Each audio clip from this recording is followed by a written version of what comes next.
Okay, our first story. One damning element of arbitrariness is the destruction of human sensibility, magnanimity, and truth. It is evil in a simple terms. The Federal Competition and Consumer Protection Commission, FCCPC, has sealed a frontline supermarket located in the Garki area of Abuja. The commission's team was led by the acting vice chairman, Ahmed Abdullahi, even as they charged the supermarket of shortchanging customers by misleading pricing and a lack of transparency. Well, punishing bad behavior is a way to go, but let's hear from the officials of the FCCPC first before anything else.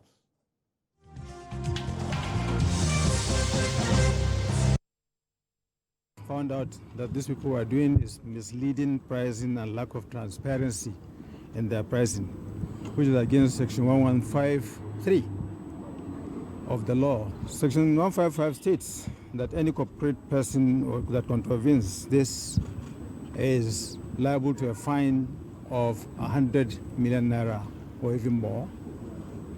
And the directors of the company themselves are liable upon conviction, payment of 10 million naira each, or imprisonment of 6 months or both.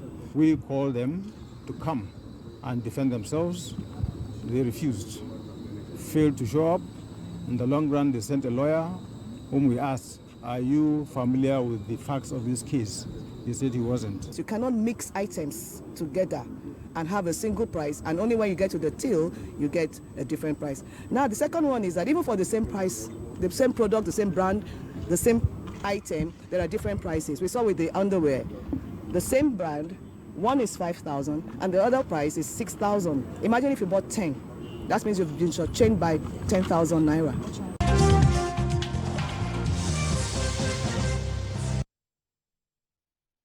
Yeah, exactly. Jide, punishing bad behavior is the way to go. Yes. At a time like this. We have to keep doing that. If we were doing it at the level of 20%, we should go to 100% straight away. At a time when Nigerians are very angry, the worst we can do to ourselves is to allow those who infringe on our laws to get away with their infractions. And we've said here in the last few days that, yes, Nigerians are going through a lot. Yes, a lot has to change in the management of our economy. Yes, we need to strengthen our currency. It is not in a good place at this time. We know that. We know that people are hungry and therefore they are angry. But some Nigerians have taken it upon themselves to worsen the misery that we find ourselves in. As long as they can make money, they don't care. And they will join others in saying that the government is terrible. Yeah. I always say that so the people who criticize the government will say, this government is terrible. Some of them have even lost their humanism. There's no humanism in a lot of them. Because if you have humanism, for example, why would you choose to hike prices of food items, especially in the holy month of Ramadan? Okay. Why would you do that? Okay. And a good number of those doing that are Muslim. Yeah. Some of them are fasting. During the Ramadan, they fast. But that's the time when they choose to inflate the price of sugar, inflate the price of fruits, inflate the price of millets, and cocoa that people... Arbitrarily. Senselessly. I've had governors plead that in this holy month, don't do it. But they believe, at this time people will buy a lot of oranges, people will buy a lot of apples, fruits. Then they will inflate the price. People whose line of business have no relationship with the dollar. We'll take advantage. Somebody called me today to say tomato that a bulb of tomato was being sold in Shagam at the rate of 100 naira, just one bulb. Sizable, perhaps. I don't even know the size. Just said the bulb. So normally in the dry season, tomatoes are cheaper. But Okay. yes, they are cheaper because it's in the rainy yield, season. yeah. At the peak of the rainy season, you don't. It's usually costlier. But now people are trying to make money by any means possible. So when they tell you, oh, it's because of the dollar, what has the dollar got to do with tomatoes? It's grown here. We have a very long tomato belt in our country. So what are we talking about? It's not everything. It's not everything. It's not that you can link to the dollar in terms of the pricing.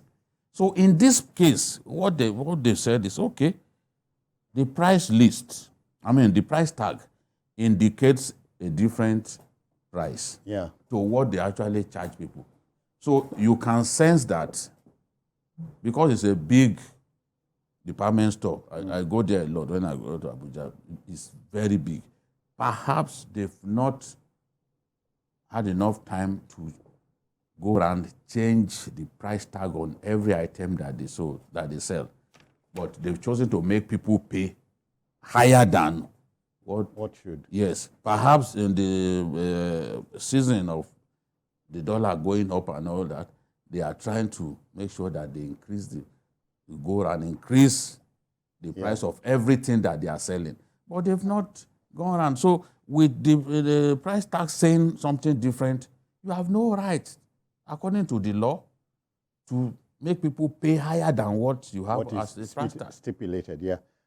Jide, you'd be surprised that Jamiu in our pep talk told me about cement. The Federal Competition and Consumer Protection Commission needs to do more. Visit the major manufacturers of cement, mainly Lafarge, Dangote, and Bua. Find out what is their ex-factory cost, and now visit the major distributors. Because somebody sent something to me this morning. I was just telling you before we got in here. Cement at 8 a.m. in Abuja, 7,000 naira. 2 p.m., 8,000 naira. 4 p.m., 8,500 naira. Same day. As if you are watching a film. I was like, and the guy said, the guy showed the store, he sent me, he said he can confirm. I was there in the morning, he bought some at 8 a.m. I was yesterday. Said he bought some at 8 a.m. for 7,000. He went back to take more. They said, no, it has increased. At 2 p.m., and the person was telling him that he should cuckoo buy more because the thing will increase again. By 4 p.m., so between 8 a.m. and 4 p.m., a difference of 1,500 per bag. Imagine if you are buying a truck. Is it that the person, the distributor was taking more per hour or what? So the things we do to ourselves in this country, we are our main enemies. Yeah. I think we are just wicked. Because I don't see how you want to profiteer. Now, about the Sahad stores, it must have been an honest mistake or probably negligence. Yes, because I have an idea of how a supermarket runs. You stock almost on a daily basis, depending on how your goods move. And normally, before December, prices were a bit stable. So for a year or in a window of 6 months, you might not need to change your prices. So you have some price tags on the shelves. Okay. Now, those price tags, when you are bringing in new stock, you compare, and each item has barcodes. So there are some guys at the back end who make sure that the prices on the shelf and the ones that they normally scan when you get to the counter are the same. So probably at the time they were restocking, normally they restock overnight, and at the time they were restocking, they forgot to change the prices on the shelf. And whereas, I mean, with just a click of the computer, you have effected the one that the scanner will scan on the item. Yeah. So if you fail to do that, you might be termed as being fraudulent, because, like I said, I understand the way a supermarket runs. It could be an honest mistake, but then in these days where people just increase prices arbitrarily, I mean, it could be a way of, because now, according to what that FCCPC official said, he said there are some of the items that were sold at 5,000 and some were sold at 6,000, which means there was complicity somewhere there.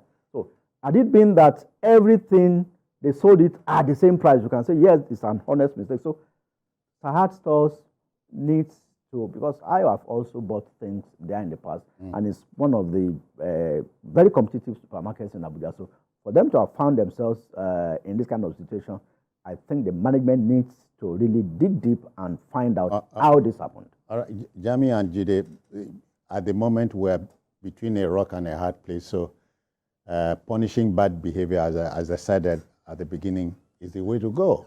Yes, and an ignorance of the law. It's not an It's not an alibi. Nobody, as long it is the interest of the consumer that the FCCPC people are after. Yeah. If you exploit the consumer, we expect them to do their work. Yeah. This season, they remind us of what happened when Buhari took over in 1983. People were hoarding food items and the rest. And once the new governors came in, they forced those warehouses open. Yeah. And they sold those, they auctioned what they found there. Yeah. But before then, Nigerians were complaining that essential commodities, that was the first time I heard about essential commodities. Esenko. Yes, milk, sugar, and the rest. They were difficult to find. I could remember in the London when it happened. One famous businessman, he burst into tears when they flung his warehouse open and they auctioned those things there. So this is not the time for us to continue to punish ourselves. I'm happy that we are now going after even those who are hoarding food items, so that we can help our people who are in distress at this time. Thank you.